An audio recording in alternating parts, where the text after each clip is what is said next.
You've gone down a little bit now. You need to go up again. Okay.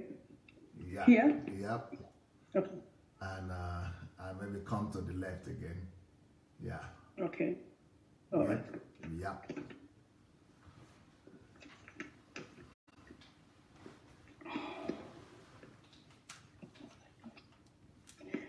Thank you, Jesus. Everything that you're doing in our lives, Lord, we bless your holy name. Help me, Lord, let me not speak from my own understanding, Jesus. No, you are talking, so we are hearing you. So let's go. Yeah. Hello, everybody. Rufaro, welcome. Adejumo, welcome. Fusani, welcome. Yep, welcome. Kola, David, welcome. Ifi, Ota, Luca, welcome. Lola Ashadele, welcome. Akimbo Boye, nice to have you.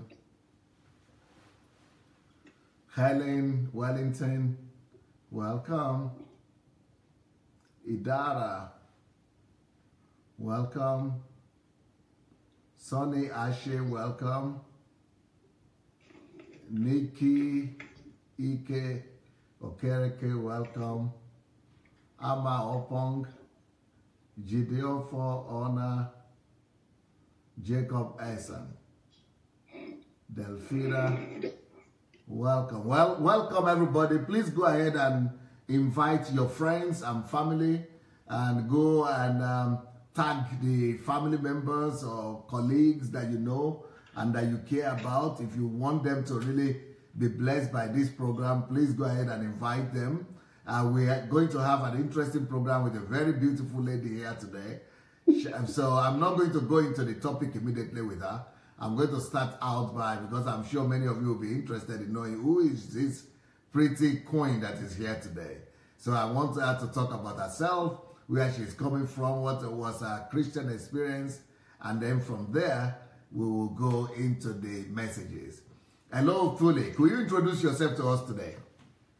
Yes, Thuli. Thank you, TSA. I'm Thuli Mazibuko, and I'm. You have to speak louder. Can you speak louder?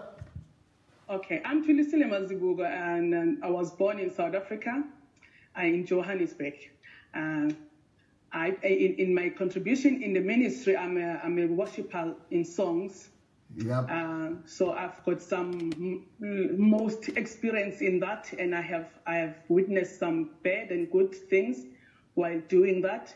I'm a mother also. Yeah, so I don't know what else. Can you move a little bit to the left again so that people can see? Yeah, good. So you are a mother. Where are you based, in South Africa or in Ireland? I thought you were based in Ireland. I'm based in Ireland. I was born in South Africa. Okay. Yeah, but I live in Ireland for the last 16 years now. 16 years. Okay. What are the church? Yes, what are your church experiences in those churches that you have been to? Oh, there's loads. There's loads. So far, you really rescued me, because most of the time in these churches, I felt always like there is something that is not right with the way they preach, with the way we worship. There's something that was wrong, and it was really driving me so crazy that I fell deep into a deep depression physically, and I couldn't cope with the things that I was hearing in the church, because for me they didn't make sense. They don't go with what the God that I'm reading about in my Bible was not corresponding with what I'm hearing in church. Yeah. And for me, growing up in the church, I always feel guilty that I'm not going to church. You know, so I'll always go to church, but there was something that I don't understand. And most of the time when you ask a question, you are not supposed to know everything is well. You know, I used to love that song, that it is well, but until I listened again, I said, no, it's not well.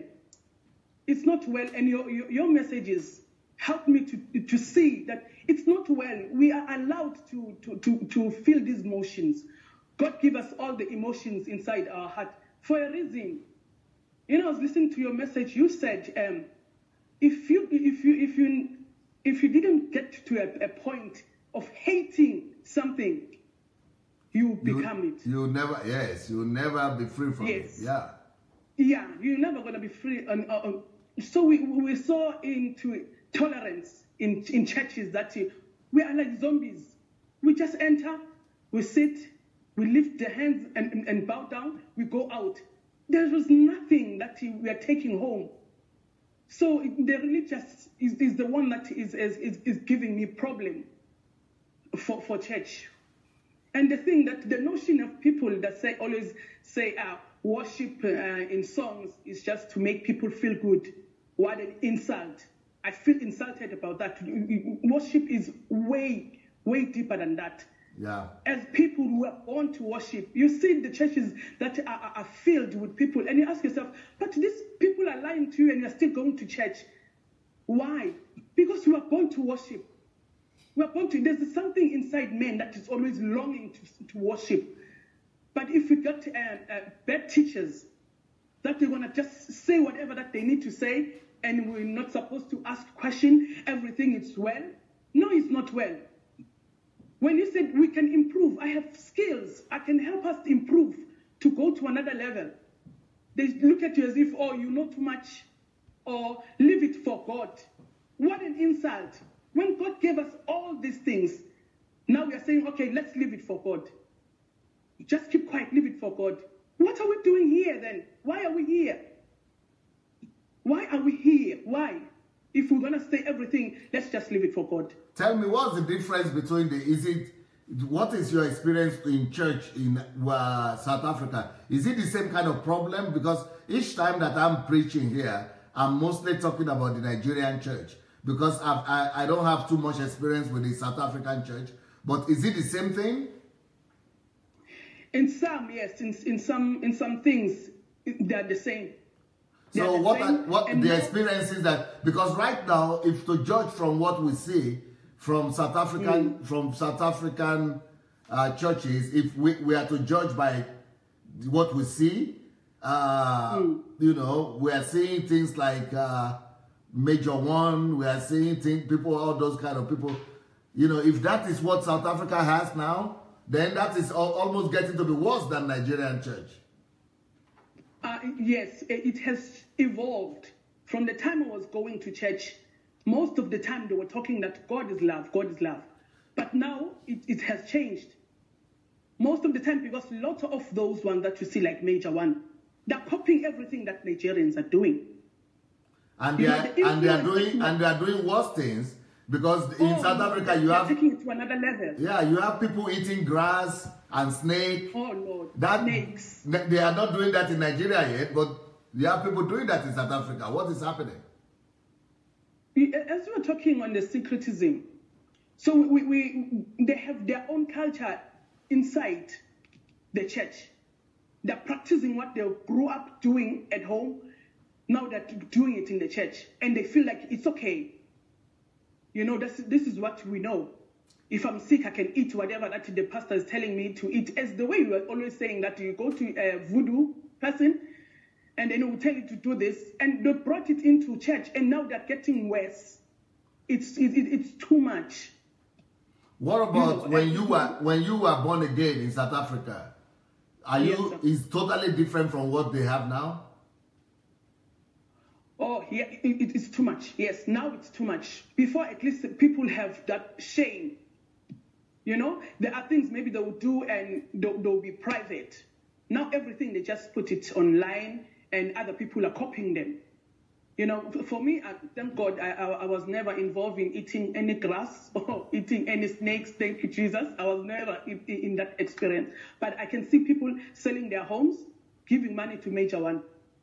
Divorcing their husband, giving money to Major One just to sit next to Major One. So I don't understand why this guy is not doing it in Malawi, because this guy is not a South African. Why is he not doing it in Malawi, where he's from? Why did he have that guts inside himself that I'm going to go to South Africa and do this? And people are following him. He's opening fake schools. People are paying fees and there are no certificates. It's not registered. So I wonder how a person that you call yourself a child of God, you can do things like that. You know, and it always go back to worship. The people want to belong. People want to worship, and they feel like the only way to worship is to go to church and listen to whatever nonsense that a person will tell you. That's fine. But how come the white South Africans are not going to those churches? Because if you look at those churches, it's 99% black. It's only black people. Even colored people are not there. So what was the problem with that? No. Desperation. Huh? We are desperate. We are desperate. Most Africans are desperate. Because of poverty? Is it because of poverty or something? Because of poverty and the trauma that we have experienced. You can remember that we are still a young nation from the slavery of the apartheid. We grow up with so many issues, experiencing everything that we have experienced. They can't put it on their head, especially the generation. I was born in the 80s, but I grew up in the 90s. You know, can you imagine going to school and finding bodies lying on the ground, jumping on top of bodies to go to school? Witnessing people killing your mom? Witnessing people killing people like chickens or dogs? So we are a damaged generation. Because the younger generation, they're standing up to these pastors that are doing nonsense. When you can look at it, it's the people in my age, in their 30s and 40s, that are going to these churches looking for a way to soothe the pain. You know, so people are taking advantage of that. That blacks are still oppressed in their minds. Especially in South Africa, we have seen a lot of things. But so the colored are also in South Africa. Why is it that they don't fall into these deceptions? They fall in other deceptions, like the rate of drug use in the colored community is too much. Yes. For us now, we think that when you run to church, at least we are in the safe hands. They are infested with drug abuse, alcohol abuse, crime. So they're expressing it on other channels. That is why you don't see most of them in African churches. You know, but you find them in the pubs, I'm sure. What about the whites? The whites are not going to these churches. They are not going to these churches. I cannot speak for those. I don't understand how they are resisting. I don't understand, because I think they're still afraid of blacks. They will not come. They're still afraid of. Really, they're still afraid of blacks. You know, so maybe that's why they don't relate that much, because as I'm saying, that we are still a young country and we have lots of young, angry people. Okay, if you are talking about South Africa, if we are going to talk about South Africa, and yes, if we are going to talk about South Africa, and we are also going to talk about one of the main problems that will come to the minds of other African countries, Nigerians, Ghanaians, Malawians, and Zimbabweans, is the xenophobia problem. What is it, that anger that is making the South Africans to be aggressive against black people, against other Africans? Yes, it is the anger, and because we are so much damaged. When Nigerians, example with Nigerians, yes, when they come, they see opportunities, they seize the opportunities. Yes. You understand? And they're making money, they're making it because they're focusing what they are doing. Yes. As we are still in that state of anger, we are not letting go. So when you see other people from other countries coming to make their own living and living their life and living large, you see it's not fair. Yes, it's fair, because we are not focused. We are still angry. So just let go. Let go and focus. There are South Africans that are focused and they're doing very well. You just let go of the anger and you will leave these other Africans alone. Or if you don't know how to do, go and ask, how are you making it, my brother? I want to do. But no, the jealousy is too much. They're complaining that our women have been taken by Nigerians. What are you doing as a South African that making the ladies go to a Nigerian? What is so different? with what? How do you behave with these ladies? Because no one. For me, I vowed that I'm not gonna marry a South African because of the way I grew up in my home. My father treating my mom the way he was treating. There's so much anger in them that I said I'm not gonna pass through this. So are you not so you are not married to a South African now? No, sir. No. I don't even think that I've been with a South African before. Yeah. What age did you come to Europe? I came to Europe when I was 22, 21, 22. And you are single? I came with my husband. I was already married. My life is just a series of lots of things happening. I got married when I was 15. I had my first child when I was 16. Everybody was saying, we are finished. Nothing is going to happen in your life. But thank God for my parents. That's why I liked that series that you and a small clip that you did on inserted by Ungodly. Who are you still with the same man now? It's finished. So you are single now? It's finished. I'm single and happy, and I'm not searching. So where was that man from? Nigeria. Yes. Yes, as an Igbo man. Yeah. Yeah. So, Dr. Sunday, don't do that. No, I can't believe it that a Nigerian man, I know a Nigerian man can do that, especially the Igbo man. But it's almost unlikely that a Nigerian in Nigeria, maybe they do it in Nigeria, but at least where I am from, the western part of Nigeria, is very unpopular for somebody to be grown up and then go and date and get a 15-year-old girl pregnant. Yeah. That is very, very, very, very strange. Maybe he didn't know how old you are. He did. Yeah, he did. So, but we made things. And you never married. We were, we are married. He's refusing to divorce. On paper. But no, how could you be? Does South Africa allow people to be married at 15 or 16? If at age 16, your parents can give consent. Yeah. Yeah. Okay. They can give consent. Here in this part of the world, I don't think they allow you to marry at the age of 15 or 16. No, I don't think so. I don't think so. Yeah, I don't think so. But we made things right. For a while, we got married and we went to Nigeria. We got married there. And you went to Nigeria? Yes. We went to Edo State. We went to Kano. We went to most of the places, yeah. My son grew up in Indahusa school in Benin before we came here. Yeah.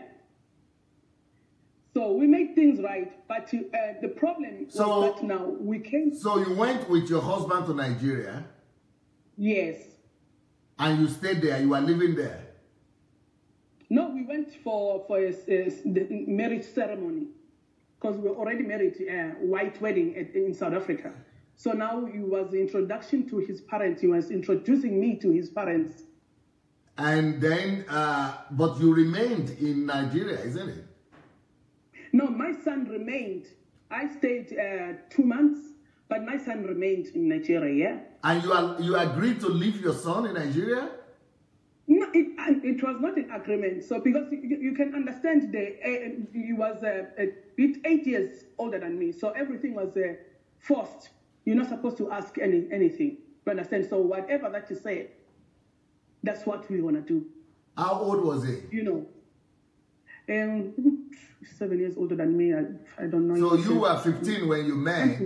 You were 15 and he was 22. Yeah, he was 22. Yes. Yeah. So he made you to leave your son in Nigeria? Yeah. We left my son in Nigeria. I was so depressed. I was so depressed. From then, things were not the same. How did you agree? How did you agree to leave your... That is unusual. You don't agree.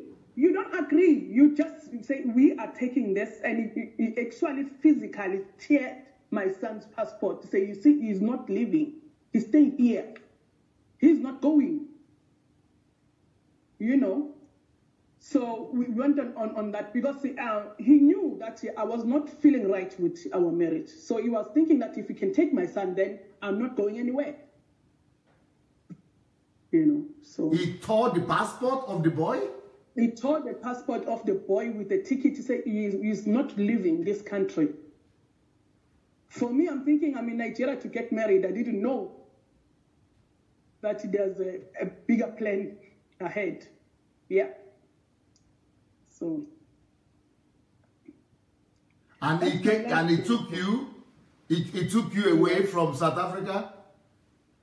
I mean, he took you away from Nigeria back to South Africa? Nigeria, back to South Africa. Yeah. He has lots of businesses in South Africa. So he cannot leave South Africa. I think that is one of the reasons why South African women will definitely follow Nigerian men, because they are, especially Igbo men. Igbo men are very enterprising. Yes. Not just men, but Igbo people. Igbo people are very enterprising. They are very entrepreneurs. They are very industrious people. And they always have money because they work hard. They are very hard workers. And most of them just say they're kind. Yes.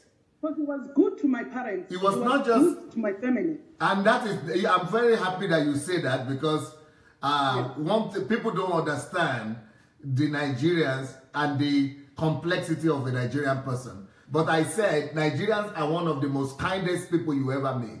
Even if the Igbo guy or any Nigerian is carrying drugs and selling drugs or doing anything illegal, but in kindness and being good, they are still very good people. Kind. Yeah. Very good and kind. People are saying Nigerians are bad people. I have not met one bad Nigerian. Yes, the same thing I say.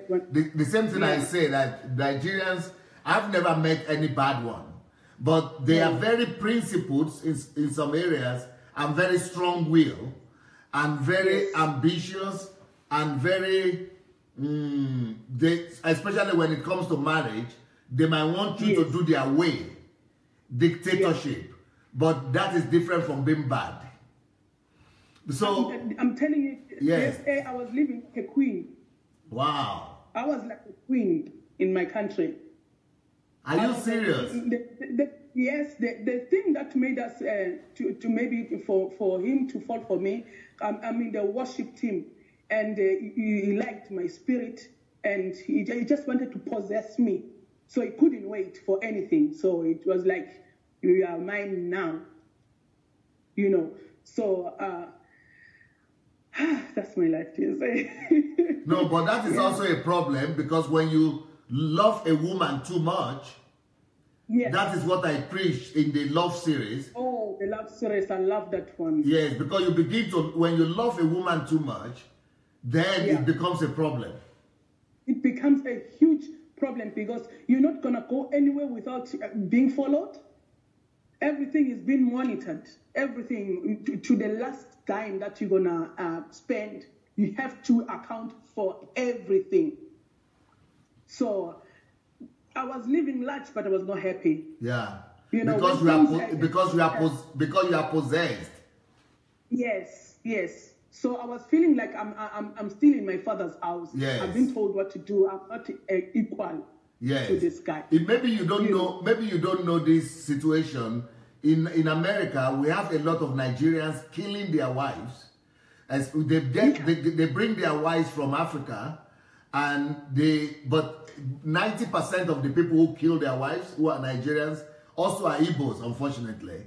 And the reason is because the Igbos sometimes marry younger ladies, and they are older, and they are younger. So when they bring these people from Africa to the United States, these ladies become medical nurses, and then they begin to look for their own independence. So these ladies begin to show their own will, and the men don't like that because the men want to be in charge. So that is one of the problems with the Nigerian men. They want to be in charge, and they want to. And the women, when they go to the West now, they are no more like in Africa, because back in Nigeria, people are just obedient. Most of the ladies are obedient, but when they get to the West, ladies are not so obedient anymore. They want to live their life. They want to be free. So, and because of that, some of these men could get violent because of that. Yeah.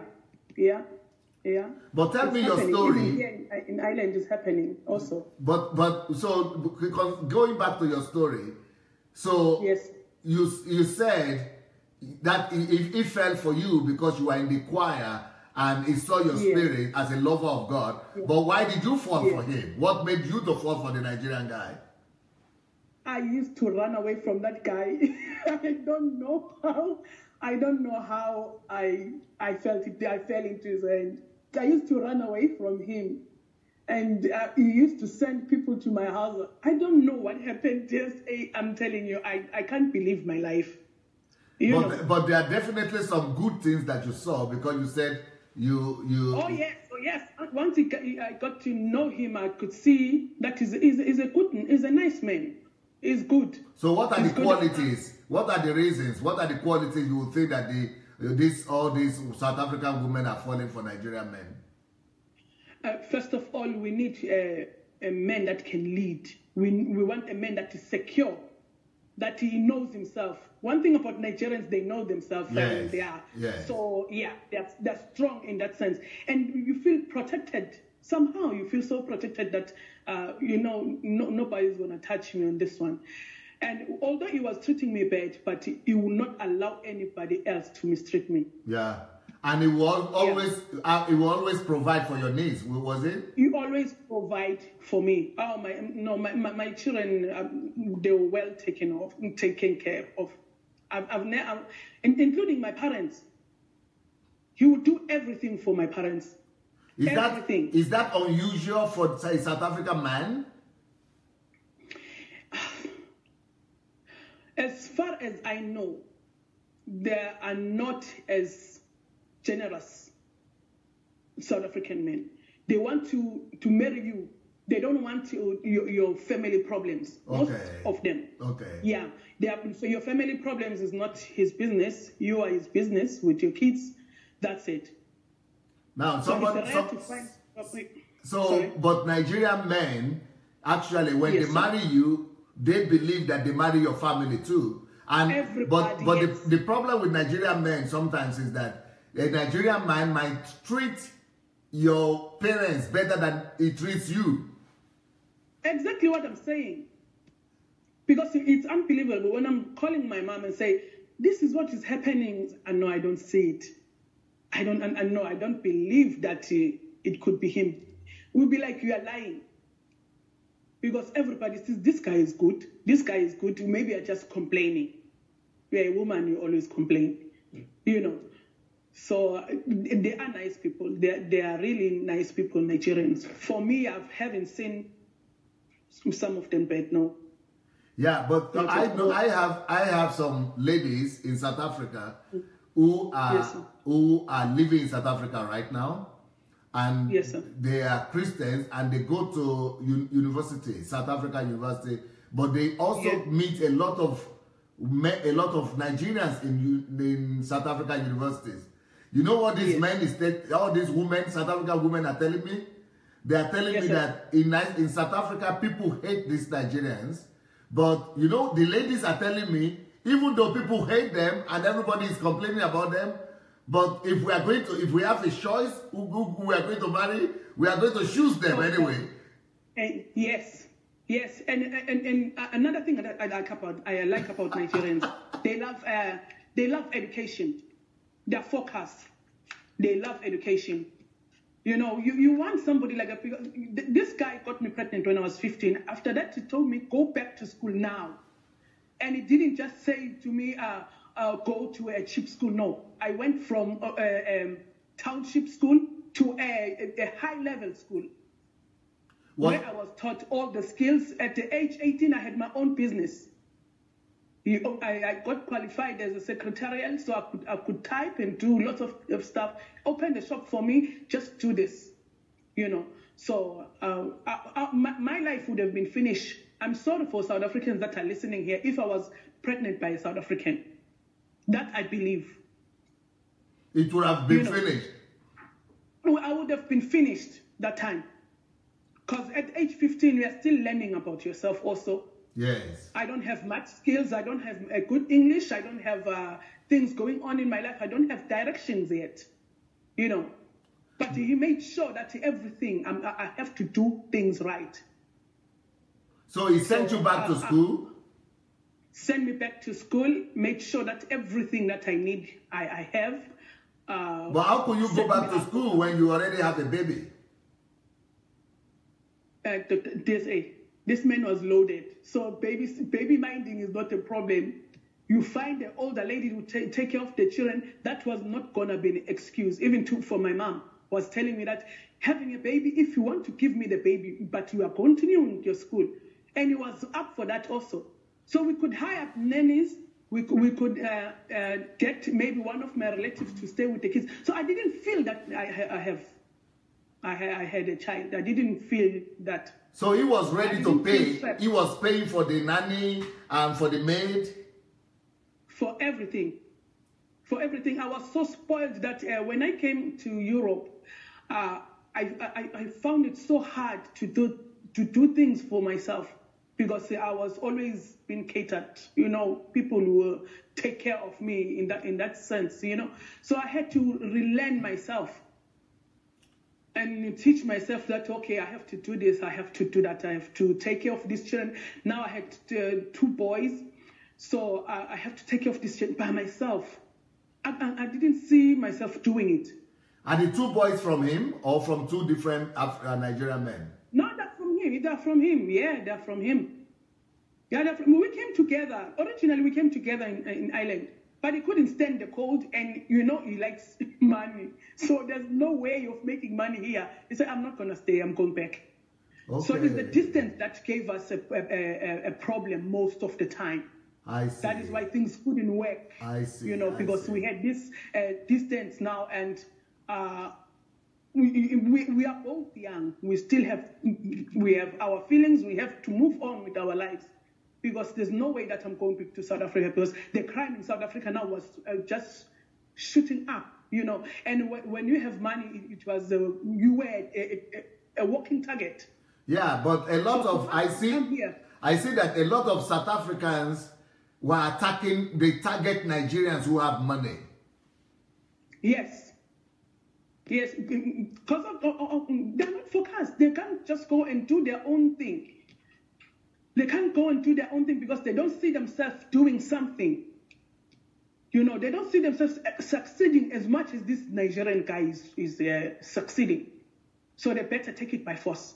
Yeah, okay. For example, the ladies that I'm speaking to from South Africa who are saying that even though there is xenophobia against the Nigerians, that you know, but to her, you know, to these ladies, they said, in their university, the only men, even though there are many more South African men and many more men from other countries, but that Nigerians and Ghanaians, they look so different that the only men that they are seeing as potential husbands are Nigerian men. But it's not because these Nigerians have money, they were still students, but even without money, these South African ladies still say they are the only men in town. Yes. You want a man that you can see, this one can take care of me. You know, when you look at them, they can take care of him. These guys know themselves. You can see that this one is secure. Yeah, it's not all about money, as you're saying. But you can see this guy is secure, he's focused, is taking care of business. So why would I go with somebody that is just moving like he's on the wind, don't know where the person is going? We're not going to follow. No, but it makes things hard for me now that I don't see a guy that can match up to him. So that's why I'm choosing to be single. I don't want to be involved with nobody because I don't see the quality that I loved about him. For now, I haven't seen somebody that can say, okay, now I'm ready, I can sit and be with somebody. For now, I haven't seen. But like, for example, the South African men that are attacking the Nigerian men, and they are saying our women have been taken. They are taking our women. Why don't the women talk the truth to the South African men so that the South African men will know the reason why their women are going for Nigerian men? No, they know. They know why we go there. They know, and they want to be like them. Not really. It's true. They know why we go there. And most of them now, they want to dress like them. They want to move like them. You see, the new generation now is getting the point that there's no need to hate somebody. Ask, how do you do this, brother? Because these people, as I'm telling you, they're very generous. They're very generous. They give advice. They will show you the way. I'm not talking only about my ex-husband. I'm talking about lots of Nigerians that I saw in my life. They're willing to teach. You know, my husband would take one of my cousins, a male cousin, and he would teach her, do this. If you want to get that, do this, do that, do that. You know, as long as you ask, they'll tell you. They know why we go there. They know. So if they are responding with attacks and with anger, so that is not just being fair, right? It's not because they don't know. It's jealousy. It's jealousy, yeah. It's jealousy. Because we tell them, this is, one asked me, why you say you're not going to go out with the South African? I say, you guys are not serious. They're not serious with life at all. Some of them, they're not serious with life, including those that are educated. They are not serious at all, most of them. Yeah, let me tell you a story that I witnessed when I was in South Africa. You will never see this in Nigeria. Maybe it is now, but when I was growing up in Nigeria, you will never see anything like this. When I was in South Africa, I was being driven in the car, and each time they always drive me by townships. I think they call them townships or something. Yes, okay. Yes. So those townships, you see men like 7, 8, 9 o'clock in the morning. All these men, like 30 men, 20 men, are just sitting down at the corner of the road, and they are waiting. Maybe somebody will come and pick them to walk. And so me, that is, like that. I never saw that in my whole life. You will never see that in Africa, in Nigeria. You would never see that. A man will never stand by the road waiting for somebody to come and give him something, walk or something. A Nigerian can take something and begin to sell, but he will go and do something. He will go and run after the cars. He will sell handkerchief. He will sell things. He will look for a way. But for 50 men to just be standing every day by the road and waiting for somebody to pick them up, we never saw that in Africa. It goes back to the slavery mentality that now we grow up in. Okay. Yeah, you have to wait for somebody to tell you to move. You have to wait. You must remember that we used to have a curfew. The whole country will have a curfew. By 7 o'clock, you are in the street. You are getting shot or getting to go to prison. Okay. You know, so we are always waiting. They're always waiting for somebody to tell them what to do. Okay. You know, so it's the way they were brought up. But the new generation, it's not way. They are not waiting. I see. They're not waiting. Yeah, I see it even in the politics. The EFF, the one for Julius Malema. Yes. They are educated. They are focused. They know what they want. So, but do you know the picture of what I'm talking about, of men standing by the road? Oh, yeah, that's a norm. That's a norm. You're waiting for bus to come, and we call them bus, the white layer. You're waiting for bus to tell you, come, I have a small job for you, then you go. Yes. Yeah. That's where we come from. TSA. It's changing, but it will But take... I'm very happy. I want to say thank you to you for explaining to me the reason why. Because people like us, people like myself, we didn't understand. When I met Nigerians who were in South Africa also, they didn't understand the reason why. They were just saying, these people are lazy, these people are funny. Why are they standing by the road? They're supposed to go and create something for themselves. But they didn't know the story why. But I like the explanation you are giving. So, because was it really the appetite or what? Yeah. That's why I'm making an example to you that it doesn't only bleed on the job sector. In your own home, you can't be on the gate past 7. You can't be standing outside past 7. You need to go to sleep. Imagine a grown man like you. Someone is coming to tell you, go inside now. At 7 o'clock, 7 p.m. 7 o'clock, yep. I don't know the towns in where you are in Ukraine, but here Drogheda is 30 minutes from my house. So, for instance, if I want to go to Drogheda, I need to get a visa to go to Drogheda, and it's only 30 minutes from my house. So they used to call them pass. You need to get a pass, to go there. So we're always waiting for somebody to tell us what to do. And this generation, I'm so happy because I can see from my niece, from my nephews, their mentality is not what I saw when I was growing up. But nobody has been able to explain to me the reason why South Africans, we say lazy, but they are not. I know that now it's not because of laziness. It's conditioning. No. It is conditioning. It's conditioning. Yes. If you needed visa or pass to go in 30 minutes distance, and 1 hour distance, so you are conditioned already to be limited. Yes. Okay. Yeah. So our mentality is like that. You are not allowed to think for yourself. I see. Because it's us against them. I was watching one documentary along this week. The white South African was saying that when they were going to school as white children, they were taught to hate a black man.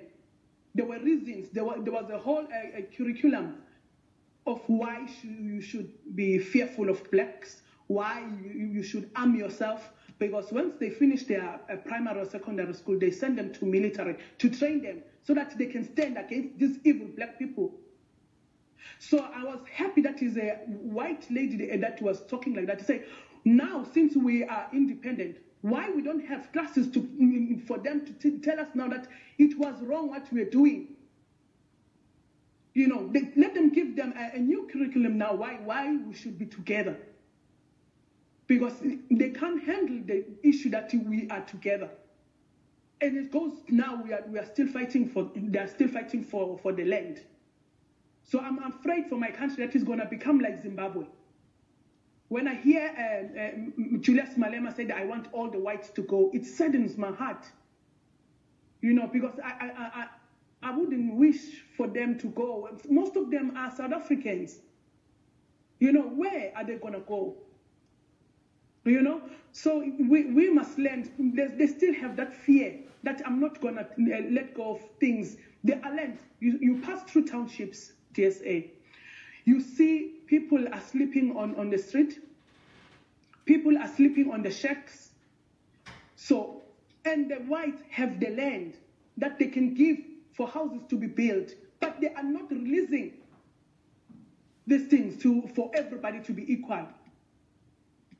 So when de Klerk and Mandela were signing the document, it was agreed that we're going to go equal.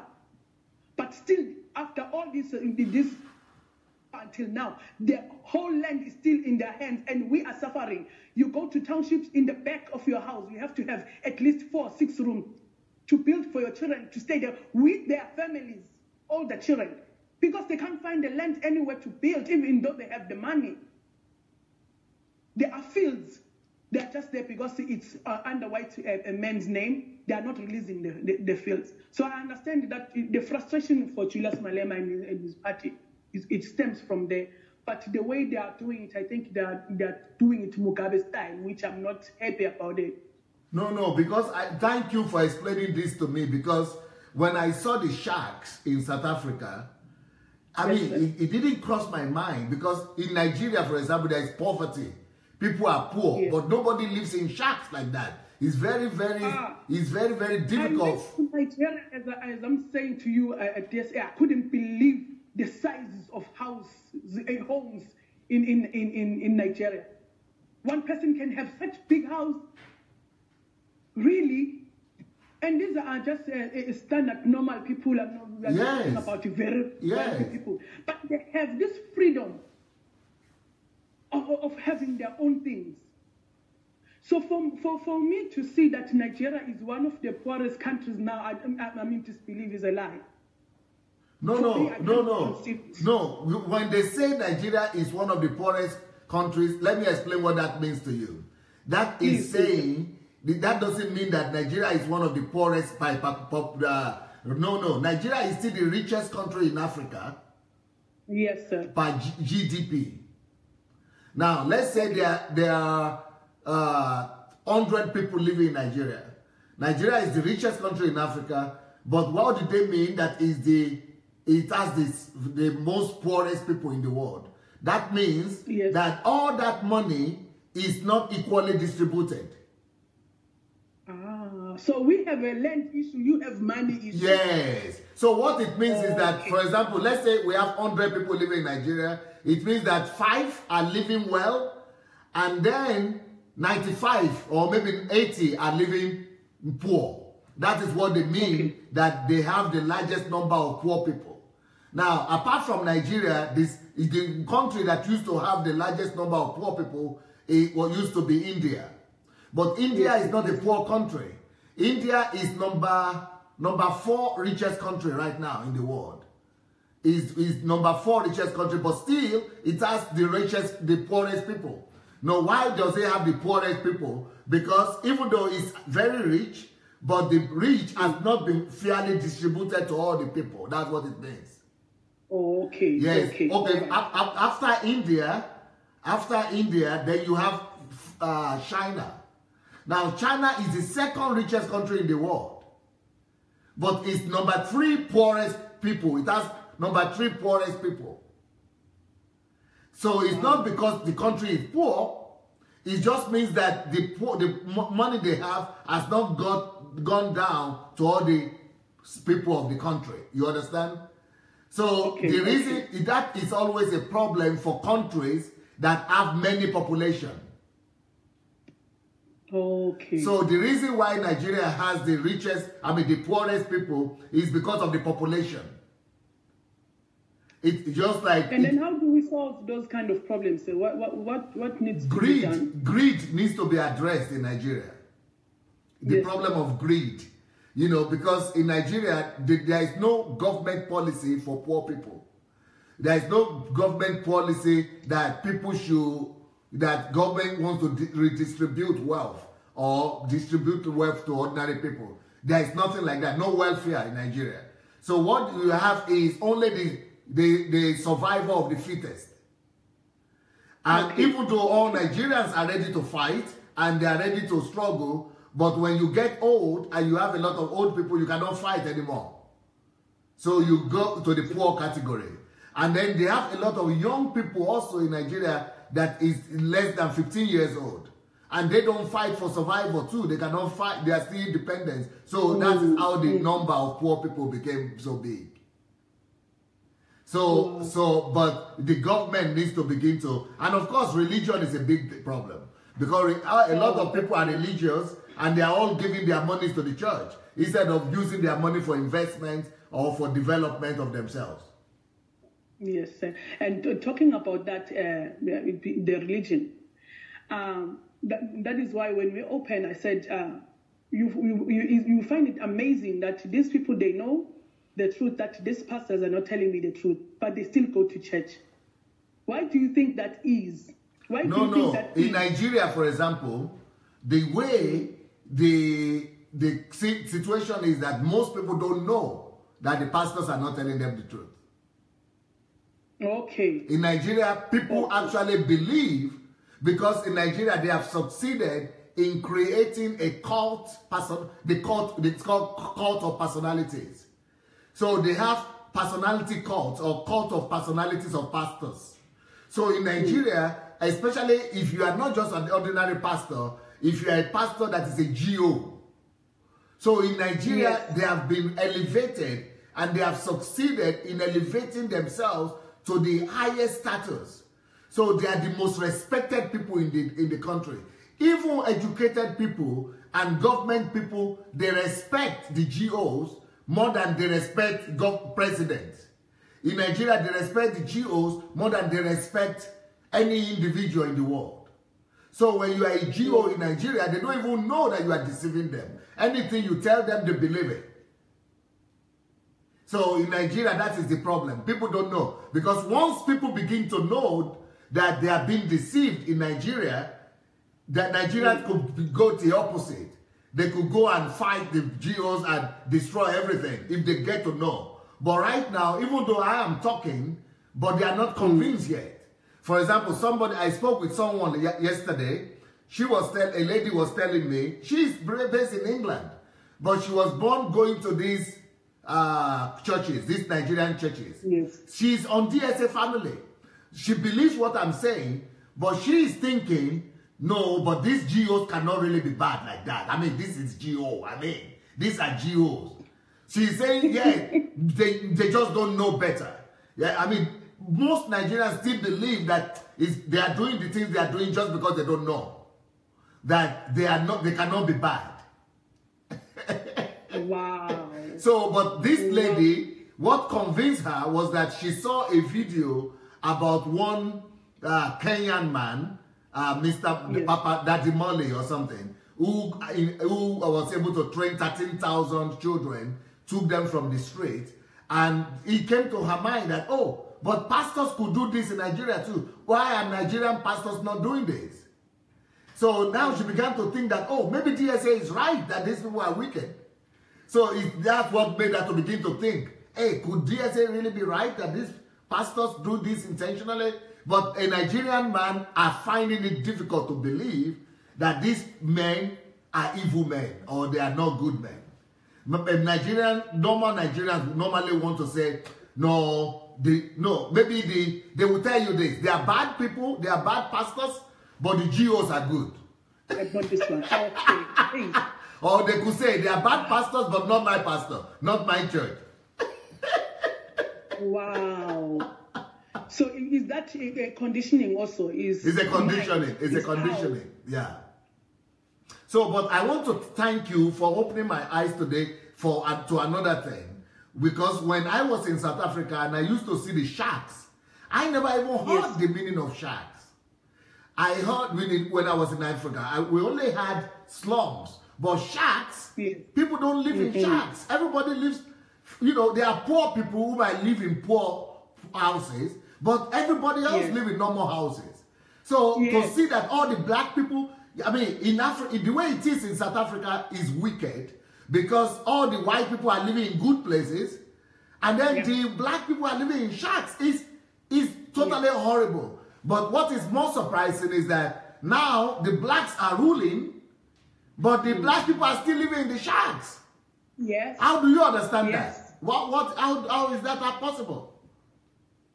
Bad leading. We have bad leaders.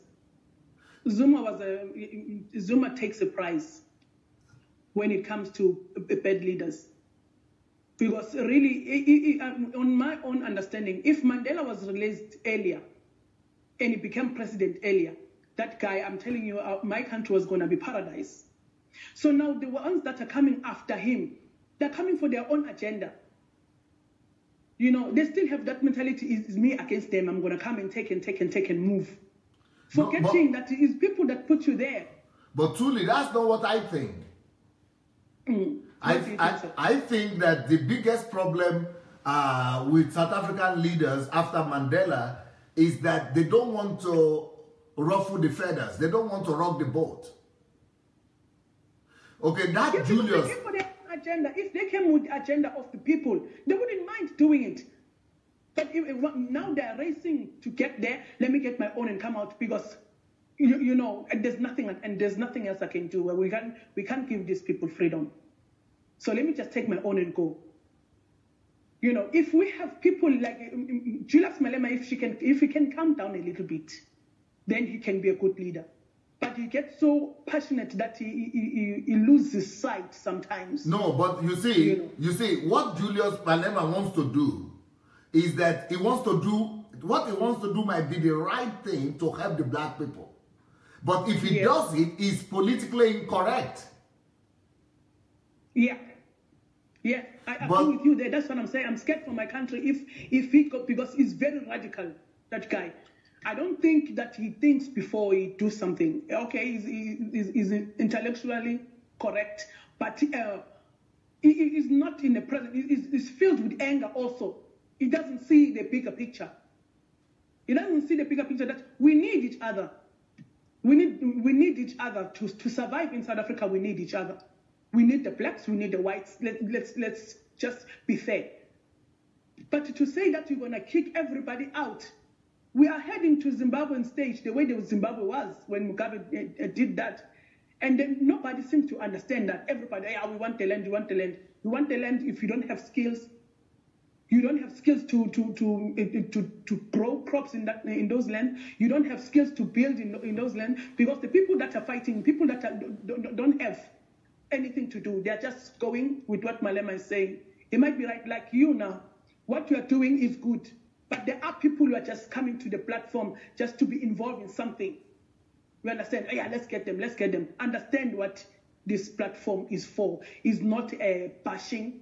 No, we are talking about bad practices, bad teaching, and things like that. It's not a war against pastors and GOs. But most of people lose sight of what your intentions may be good, but people lose sight where we are going because they come with their own agenda. It's not about us; it's about Jesus. Okay, that's what you are fighting for. Okay, what about this? Your present president? Yes, sir. Does he have the balance? Does he have the balanced view? As far as I know him, as far as I know about him, he is calm enough to bring everybody together, but I wonder if he's too calm.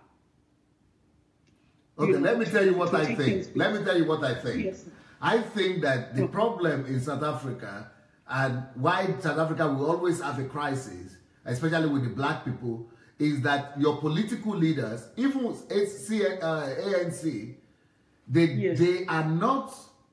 they are afraid. It doesn't matter who the president is going to be, but they are afraid of taking radical political decisions. But why are they there then? Okay. What are they doing there? Let me tell you why. Because the radical political decisions are the decisions that are very close to the decision that Julius is campaigning for. And the correct political decisions for black people is the decisions that are very close to the things that Mugabe did in Zimbabwe. Now, the problem is not that if they do that in South Africa, that the country will collapse like Zimbabwe. No, that is not the fear. But the fear in South Africa is that if they do that, if they take the lands back from the white people, it's going to lead to international uproar and international condemnation. And apart from international condemnation, it's going to lead to exodus of white people from South Africa. And no NCA leader is ready for that. It's too difficult a decision for them to take. Yeah, yes, it has already started because I was on my feed on the Facebook. I saw this lady, I don't know if it's May in UK, the politician, was talking about sanctioning all South Africans if they go ahead with what Julius Malema is saying. So it already started that we are seen as people now. Now the only problem is the international community doesn't know, or they pretend not to know, the true situation with the blacks. If you go to South Africa right now, you will see the city like Europe or like America. Yes. But then, just outside the city, you will see the shacks and the townships. 5-10 minutes, just 5-10 minutes from the beautiful airport, and then you see things like that. It's two different worlds. It doesn't register. It's not supposed to be like that. Now, you know, I don't know who will come and save us. I'm telling you. Yeah, but what capitalist countries, and that is the wickedness in capitalism. In capitalist countries, you know what they say, and that is what South African ANC government is trying to practice. And what they're trying to practice is this: we create. They said in capitalism, create equal opportunities for everybody. And then give education to the black people. They will gradually get educated, gradually go to the labor force, and gradually begin to make their money. And gradually the market force, you know, they will bargain for the houses of the white people or for the land. They will make enough money to be able to buy back from the white people and things like that. That is what they are talking about. But that could go on forever. And because it is not possible, there must be a radical step somehow to make the white people in South Africa to compromise.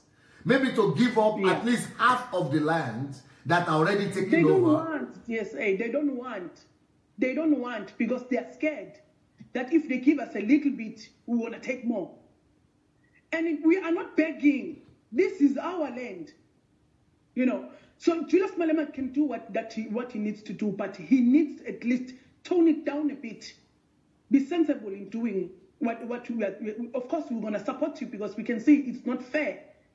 But don't take it to an extreme now, because sometimes it's just... Okay, what about this? What about the mentality? What about the mindset of the Europeans or the capitalists that are saying why black people will grow with time and make enough money to be able to buy the land back? What do you think? What do you think about that? They know that we'll never get there. We will never get there because from that stage there will be another thing again. The time is not waiting. Things are evolving every time. So now give the people their space. Give them the education. Let them take the education because we have welfare systems in my country, but still we are not matching. No, but the welfare system keep them even poorer. Because the welfare system doesn't make them to want to struggle to survive. That's another pacifier again. Just to waste time. Yes. Yeah, just to waste time. You think, oh, when I'm working or not, I can make 6 or 7 children, then I can get a social welfare. Yes. But we are not. That's another way. Now, let me tell you what I think. I think that if the solution that the ANC and the Western world is proposing for South Africa right now, that the South Africans should grow up and then make their own money and then go and buy the lands one by one back. I think it is, they don't remember what you just told me today, that the South Africans have been conditioned not to be competitive. They have been, at least the past generation, and it will take another 100 or 200 years just to get rid of that. But if there had been Nigerians, if you bring 10 million Nigerians to South Africa, I bet you they will do that. Nigerians will be able to compete with the white people and get the lands back. But because they have not been conditioned. The condition of Nigerians is different. They are conditioned to work hard and be competitive. Nigerians can do that because they don't have the conditioning of the South Africans. But so that is why sorry? GSA is not that Nigerians can do. The Nigerians are doing it now. Because you will never find a Nigerian living in a shack. Whether he come from Nigeria yesterday, he just arrived today in South Africa. You will never find them in the shacks. One thing again, they take care of each other. You are my brother, I don't have a place to stay. Stay with me, I can help you. You know, but us, we are not much loving as this. Nigerian person can come today, wait 2 months, you will see what that Nigerian will be. Because they know what they're really focused. They come and get. Yes. I'm getting this. I'm doing it. Yes. And it's all over. Even here in Europe, our children are taking over in races. Children are taking over in industries. That is why my prayer now, because I know that our kids can easily fall into wrong hands, especially here.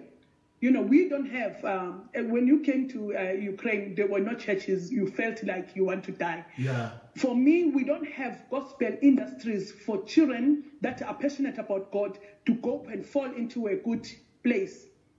So they're dragging our kids now. They're using that spirit inside them to worship, bringing them into their own side of cult and Illuminati and all those kind of things. I think that's the only thing I see that is wrong here in Ireland, especially here in Ireland. Yeah. You know, so we have a long way to go in Africa, but if we can get the way you are saying that we can get these Nigerians coming in and involve them in politics in South Africa, things will change. But it's the opposite. Right now, the South Africans are stopping the Nigerians from coming in. Really? No, they are. I mean, all the xenophobia and things. That's what I mean. Yeah, I think that was over. TSA is still going on.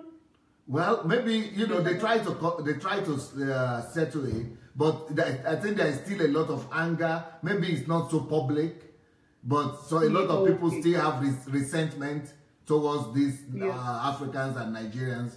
But they don't. Nigerians are not even trying to go into politics in South Africa, because if they try to go into politics, they will kill them. I think because they are just trying to do economy, and it's already difficult. If they try to go into politics, it's going to be worse for them. Yeah, it's true. But they are going into politics. They are going. Most of them are. Yeah, they are going into politics. Yeah, they are going into politics. You can't stop a Nigerian from doing what a Nigerian wants to do. They are going into politics because they can see that it angers them to see us as South Africans. You know, when that brotherly love come inside them, they feel like, let's fight together. You know, they are in politics. Maybe they can't be physically there, but they're sponsoring. They're sponsoring elements. They're sponsoring everything, and they're giving initiative. Okay, I'm not allowed to be in this politics, but I can tell you what to do. This is what we're supposed to do. This is what and that is one good thing with Nigerians. They have the ideas, they have the money, and they have the initiative, the aggressiveness. Yeah. And I'm sure they are sponsoring people. Yes, I think so. They are sponsoring people. I know so. They are sponsoring people that are involved in lots of things. Because Nigerians, most of them, I see them loving South Africa. I see them loving South Africa when they come to visit here in Ireland. Why are you here? I'm going back. I can't stand this country. There's nothing happening here. You know. But you are not. But you are not even going back. No, for me, the crime was too much for me. I couldn't take that. I was sleeping with bullets because there's lots of incidents that happened personally to myself, that I saw that if I continue living in this country, I'm not going to be happy. I am not going to be happy. And I don't mean to bash my country, but for me, there's too much going on for me to raise my kids. They were my motivation to come here, because I didn't want them to see what I was seeing every morning. You cannot drive your car. They will come and take your car. In my shop, every time you go, some things are broken, and in the shop is bent down. So there is no peace. There's no peace. You cannot live like that. You know, but Nigerians, you guys are very resilient. They are staying, and they want to stay in South Africa. You know, so we are heading in the right direction. But I'm feeling sorry for Nigeria. When the religious people wake up, it's gonna be a mess for these pastors. They have to change now. Yeah. They have to change now, because in Nigeria, you guys are so passionate that when the curtain is open, there's gonna be a huge problem. So let's talk about your family now. What is your husband remarried? I think so. I don't know much about his going ons, and our sons are old now, so they talk to him direct. So when was the last time he was here in Europe? In Europe, I think about 3-4 years ago. How old are your sons? How old are your sons now? I have a 20-year-old and an 18-year-old. No. Yes. He's in college, yeah. No, I can't believe it. I'm looking at you. I think you are 25. No way, I'm 37, I'm old, TSA. No, even if you are 35, and then, how can you have 20-year-old? Okay, because you married at 15. I was 15. I have 3 people here. I have 3 ladies here who are your age mates, and they are all virgins still. Hey, God forgive me. My house is full of virgins. Wow. I'm not even talking about old. And you are saying you are old. I'm old. Yeah, you have 20-year-old and 18-year-old? Yes, sir. Yes. Yeah. It's true, TSA. Go to my Facebook page. It's true. Yeah, I have my brothers, so they are my brothers to me because we were 3 at home. We were born 3. I was the number 2 at home. My sister passed on, and I'm with my now I'm left with a brother. But now here I feel like now I have brothers that are taking care of me. Your 2 sons. You know, my sons, yes. But is your husband helping your sons anyhow? It's a struggle, TSA. You know, there's a lot of resentment. You try as a mother to not make bad statements about their father, try to make everything correct, but they have their own minds. Okay. They have their own minds, they have their own memories, and it's not fun. What about if you agree to go back to South Africa? Do you think it would like you? You like your freedom now, right? Oh, I'm happy, yes. I'm concentrating on my music career. I write music, I do community work, I do vocal training. So I'm busy. My life is full. Beautiful. My life is full. I'm happy. Because, I have school fees to pay. I don't have time for that. Because you discovered yourself. Yes.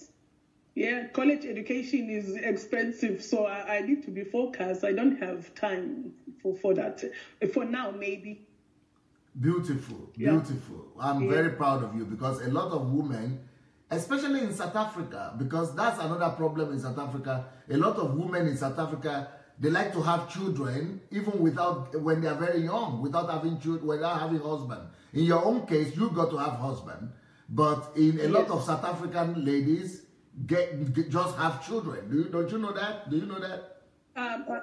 Just in Nigeria, if when things happen like that, it's a shame. In South Africa, it's the norm.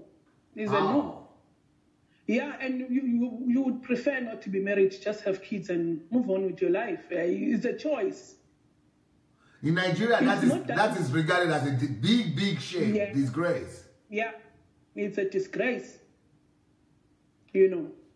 But in South Africa, you find it even better to be by yourself. Because I was raised by my great-grandma. We are a young family, so we had still generations in our home. So I was raised to, most of the time I could see it's only women, not too many men in my family. All my aunties, they are just by themselves. They are happy with their life. They are moving on. So it was not something that you must do, you know?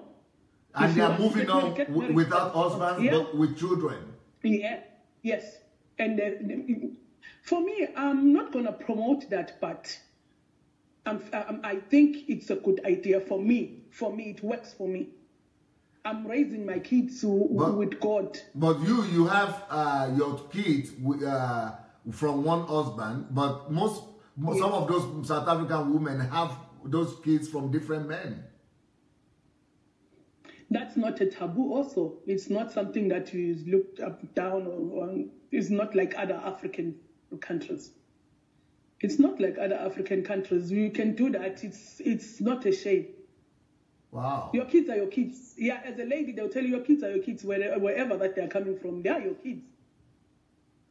Okay. You know. Because maybe in South Africa, the kids are regarded as the kids of the woman. Oh, yes. But in Nigeria, the kids are regarded as the kids of the man. Yes, that's true. Because the time I was with my husband, sometimes I'm not even allowed to punish my kids. Leave the kids for me. I'm going to take care of you. So don't punish my children. Don't punish my children. Don't tell them what to do. So I was like, what? So why am I here? Why am I in this place? Because in Africa, in Nigeria, a woman doesn't want to have a kid just for herself. She wants to have a kid for the husband. To please the husband, yes. And the kid is not regarded as her kids, they are regarded as his kids. Yes. Yeah. Don't tell my kids what to do. Every time I said, but these kids too are mine also. Don't tell my kids what to do. Like, I'm okay. I'm okay by myself. Wow. I praise God. And I'm so happy to hear that, because we have a lot of problems all over the world of women, especially African women. But white women are not so suffering so much. I have, like I said, all the white women I have here, all of them are still virgins, and some of them are approaching 40s now. But they don't even care. They're just living their lives. But for African women, a lot of them suffer about the fact that they are not married, they don't have children. But I'm so happy that you are not suffering. You are rather saying, no, I want to be myself and I want to live my life. Yeah.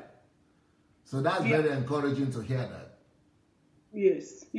And I think it's God I know that is God that made me to have kids at the young stage. Because if I knew what I know now, I would not even want to have kids. I'll be so focused to what I'm doing and not think of that. Now, you know what happened? We had a plan with you, and the plan we had with you was to do a review. Yes. And see what happened. Wow. We did a review of your. It was a review of your life we did. Not a review of the YouTube, not review of book. So we have to change the title. It has to be like, today is like Kingdom Fruits, I think. I don't know. We have to call it something else. That was my subject, you remember? Kingdom Fruits, yeah. So we have to put Kingdom Fruits for her. So we have to get you to come back. Okay, so I'm so grateful. You have to come back another day. You made me realize that I'm not insane. Yeah. You made me realize that I'm not just a nuisance when I want things to be done right. Yeah. There's that thing that you said on one of your messages, because I listened to lots of things that you are saying. You said each and every one of us came on this earth with something, and you have to discover your mountain and conquer that mountain and be the best in it. I was like, no, I said, Thuli, this is too much of this thing now. Don't listen again. Because I was so excited. I was jumping. I said, no way. Did you say that? I rewind. I said, what? Really?